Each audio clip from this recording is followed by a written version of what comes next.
I don't really identify with many of the for mother resources.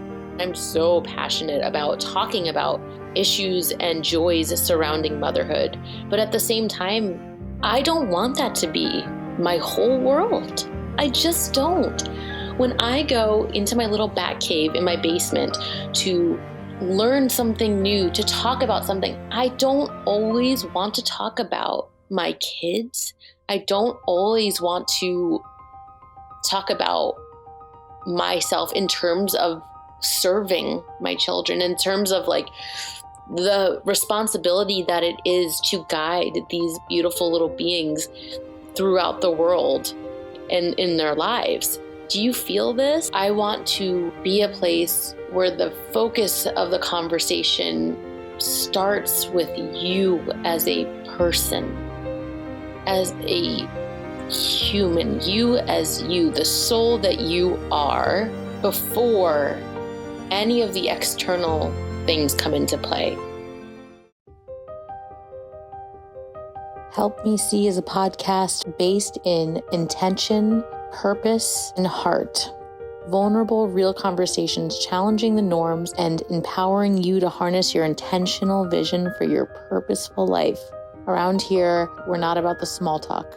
We're unpacking all of the unnecessary crap that we've carried with us for far too long. Some of these episodes are solo style. I like to call them my little audio journal with my innermost thoughts that leave me thinking, am I the only one that feels like this? And then some super inspiring guests having conversations that I truly feel like are needed in today's world. Listen into a new episode every Wednesday and leave inspired by your everyday with the deep peace of knowing that you're not alone and have the innate power to make this life count. Have you ever just felt like you're missing it and you're not even sure what it is?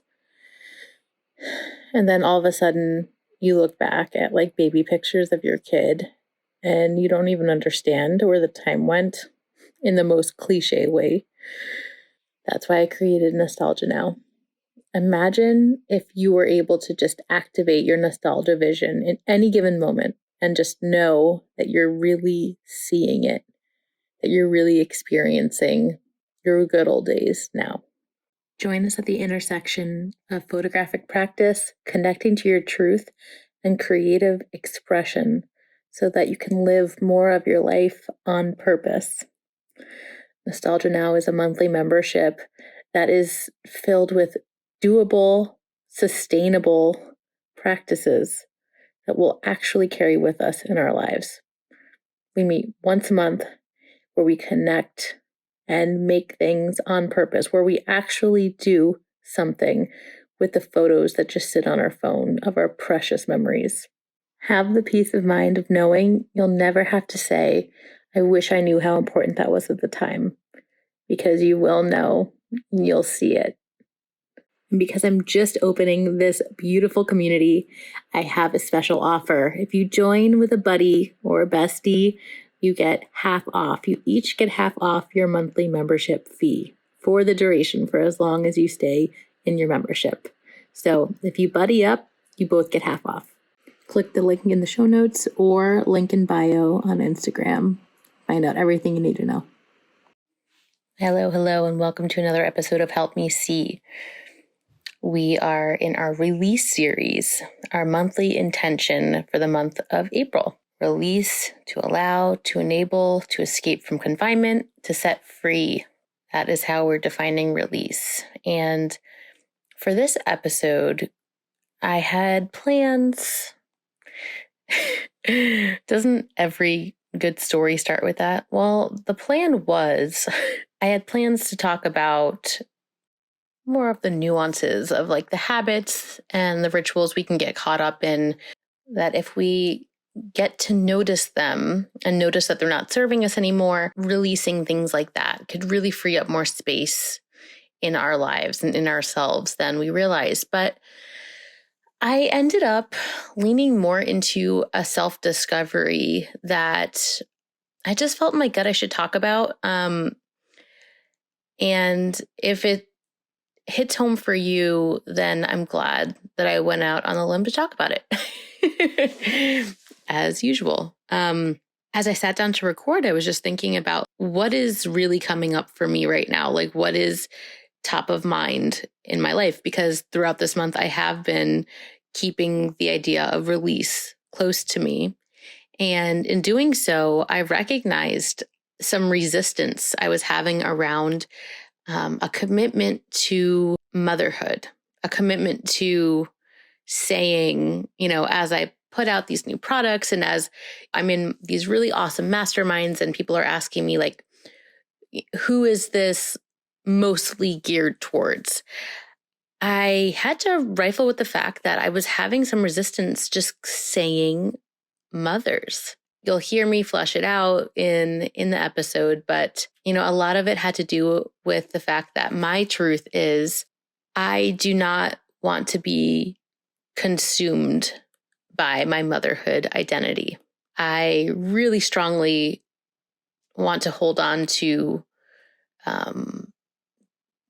things that interest me and spaces that I want to make for myself, totally unrelated to motherhood. And although my children are such a huge part of my world and my inspiration, in the work that I create, I really wanted to honor the fact that I didn't want to create another space that felt like an echo chamber for what I was kind of, I don't want to say sick about talking about, but I want what this platform to be a reprieve, kind of a space to go to just feel like me and for you to feel like you and to listen to conversations that aren't always about being a mother. So consider this episode sort of a case study, a case study of what happens when you don't just glaze over why you feel weird about something, but really force yourself to think into it and then release it. We get to choose where we dedicate time and attention to in our life and in our brain. And I think sometimes it's easy to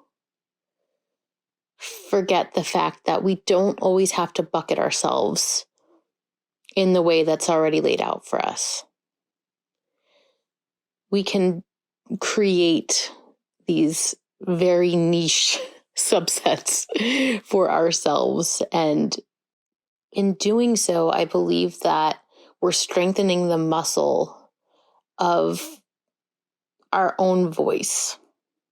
I think that not just being okay with generalizing, even though it doesn't feel quite right to you, gives us the opportunity to feel more seen and create something new in this world, to express something that is so uniquely you. And that's a really, really powerful thing. So I hope this journal entry-esque episode resonates with you and you can relate in some way. I'm in the process of setting up some really exciting guest interviews in the coming weeks. So stay tuned for some special guests. And in the meantime, enjoy my very private ramblings. So this is something I wasn't planning on talking about today. I had this whole idea of what I wanted to talk about today in this episode. We're still in the month of release. So with this monthly intention being released, I've been just keeping it in the back of my mind as I go through my life and my everyday. And something came up for me that I feel like is very interesting. And I'm so curious if any of you can relate.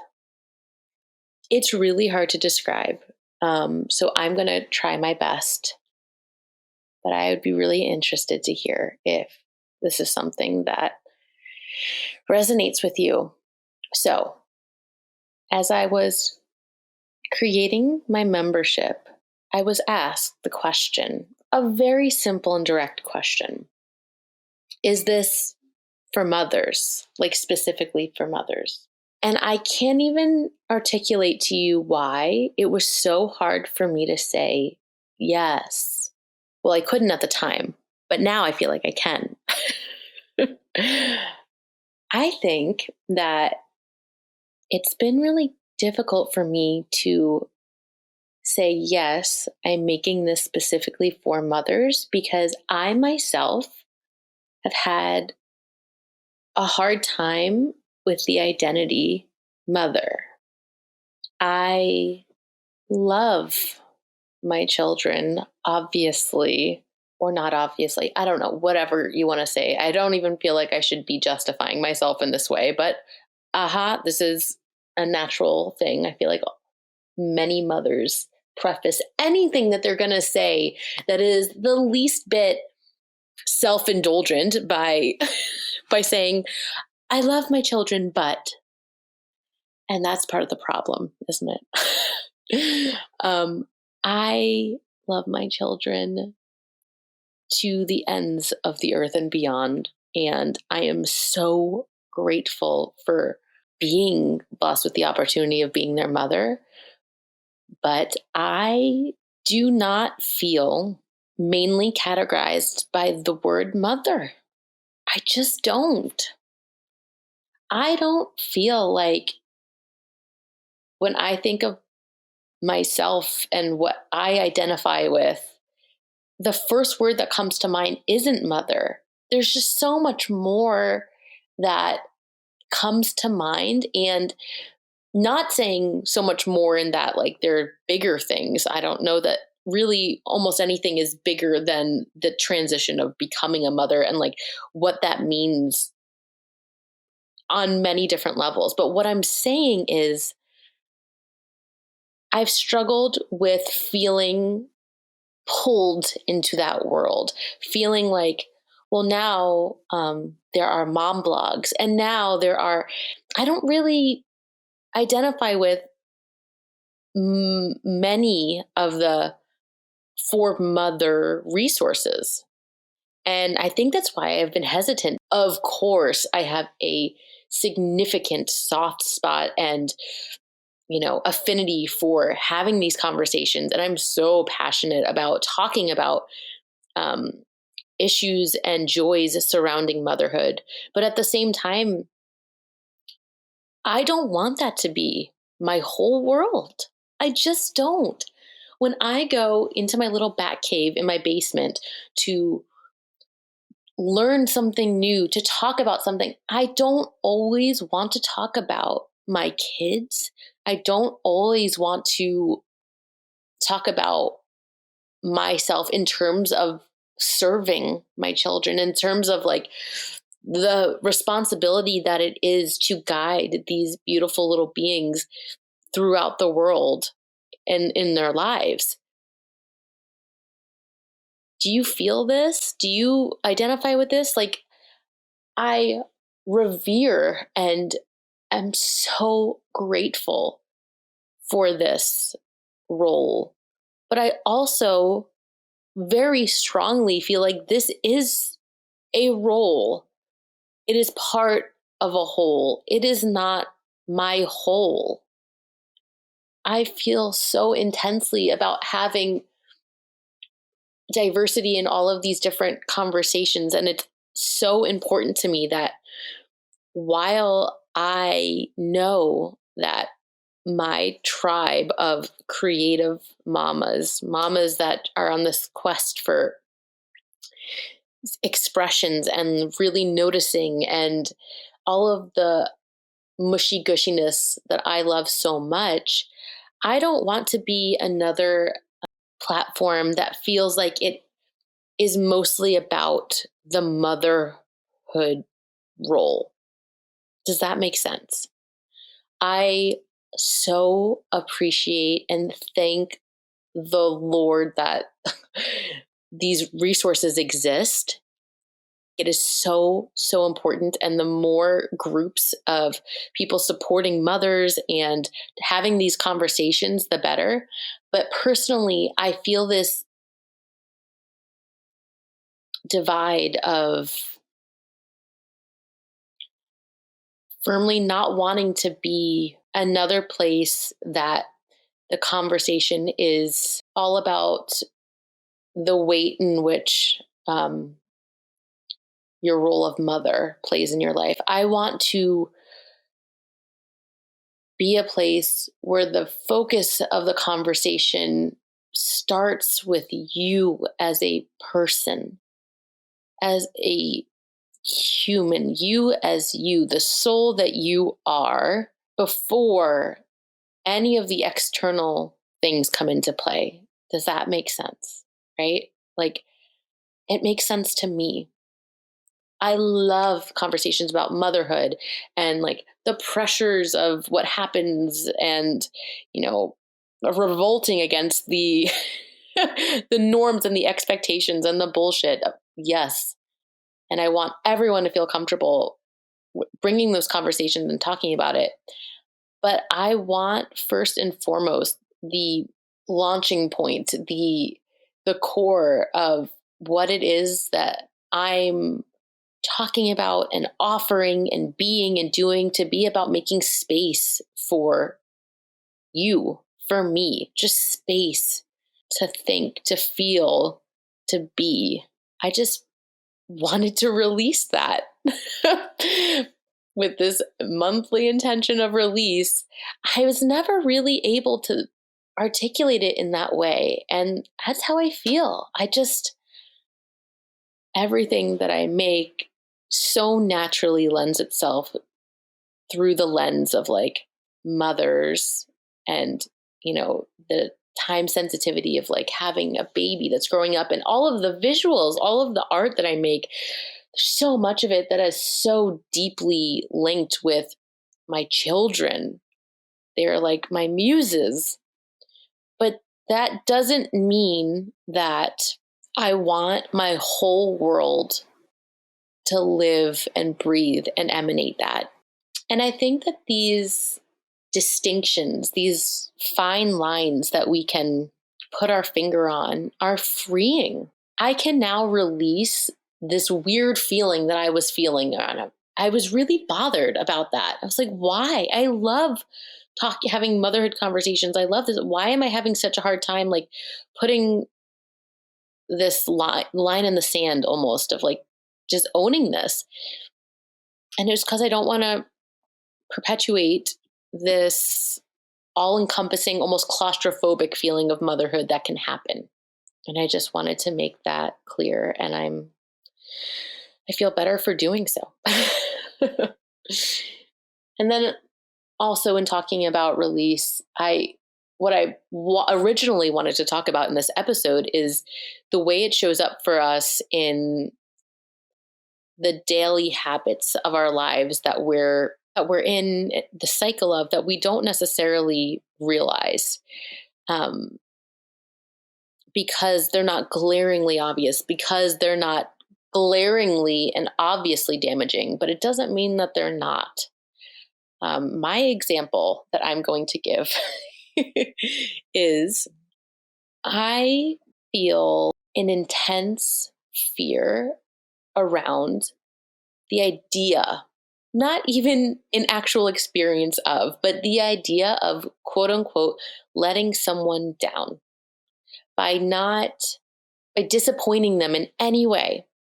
And being a content creator, that's something you just have to roll with. You put your heart and soul into these things, and you have to rifle with the fact that that's a possibility, right? Obviously. But I never really thought about where that would come from. It was frustrating because it's like, I've never had this like scarring experience of that happening in any way, shape, or form growing up, because of the type of person I just am, whatever's in my DNA.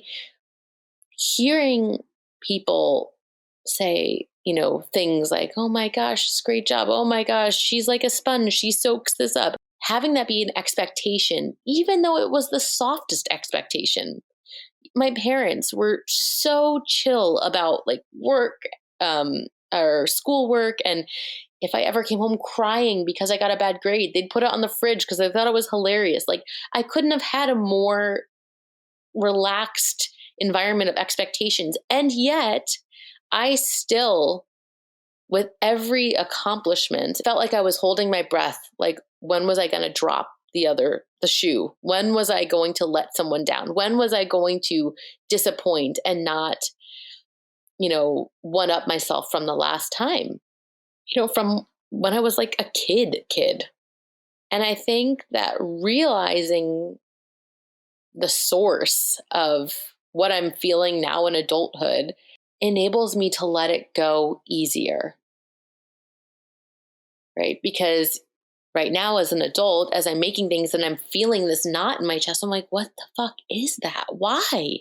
Why? I don't have, when you're not able to logically trace back a reason for why you're feeling a certain way, because we're human beings and we're always trying to compartmentalize and like label things as good and bad and this and that. And that's a whole nother bucket of worms.